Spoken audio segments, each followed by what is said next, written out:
ఓం శాంతి. మురళీ తారీఖు మే 22, 2026. సాకార్ బాబ్దాదా యొక్క మధుర మహావాక్యాల సారాన్ని విందాం. బాబా చెప్తున్నారు, మధురమైన పిల్లలారా, ధర్మము ఇంటి నుండే ప్రారంభమవుతుంది. Charity begins at home.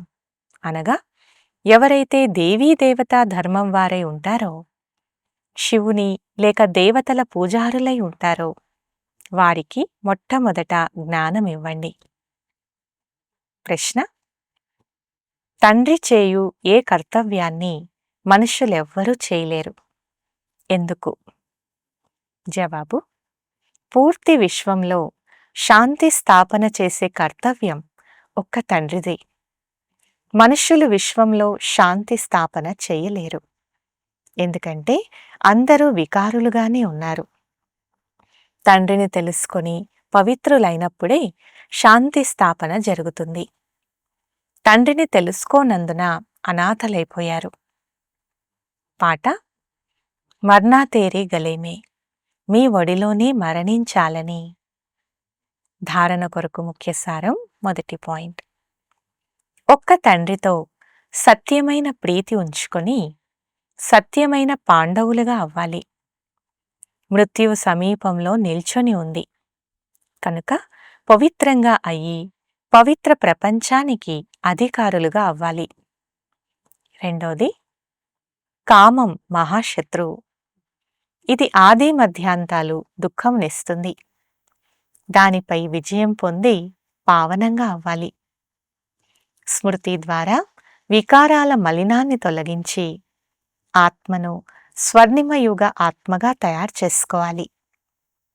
వరదానము: మరజీవ జన్మ యొక్క స్మృతి ద్వారా కర్మ బంధనాన్ని కర్మ సంబంధంలోకి పరివర్తన చేసుకుని పరోపకారీ భవ.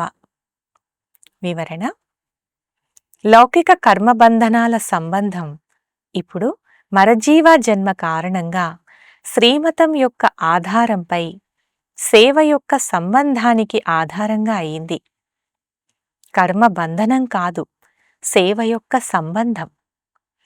సేవ యొక్క సంబంధంలో వెరైటీ ప్రకారాల ఆత్మల జ్ఞానాన్ని ధారణ చేసి నడిచినట్లయితే బంధనాల్లో విసుగు చెందరు.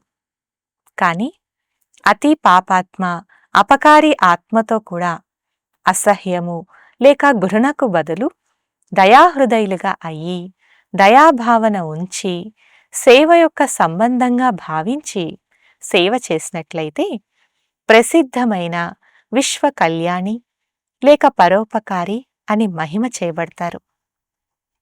స్లోగన్: సమయము లేక పరిస్థితుల ప్రమాణం వైరాగ్యమొస్తే ఇది కూడా అల్పకాలం యొక్క వైరాగ్యం. సదాకాలిక వైరాగిగా ఇప్పుడు అవ్వండి. అవ్యక్త సూచన: సదా అచల్ అడోల్ ఏకరస స్థితిని అనుభవం చేయండి. ఏ ప్రకారమైన విఘ్నము, సమస్య లేక మాయ యొక్క దాడైనా దాడిగా కాక ఆట సమానంగా అనుభవం అవ్వాలి. ఆటగా భావించినందున ఖుషీగా దాటుకుంటారు. అంతేకాక స్థితి ఏకరసంగా ఉంటుంది. ఒకవేళ దానిని దాడిగా భావిస్తే భయపడతారు కూడా, మరియు ఆందోళనలోకి కూడా వచ్చేస్తారు. మాయ యొక్క పని రావడం, మీ పని దానిపై విజయులుగా అవ్వడం. అచ్చా. ఓం శాంతి.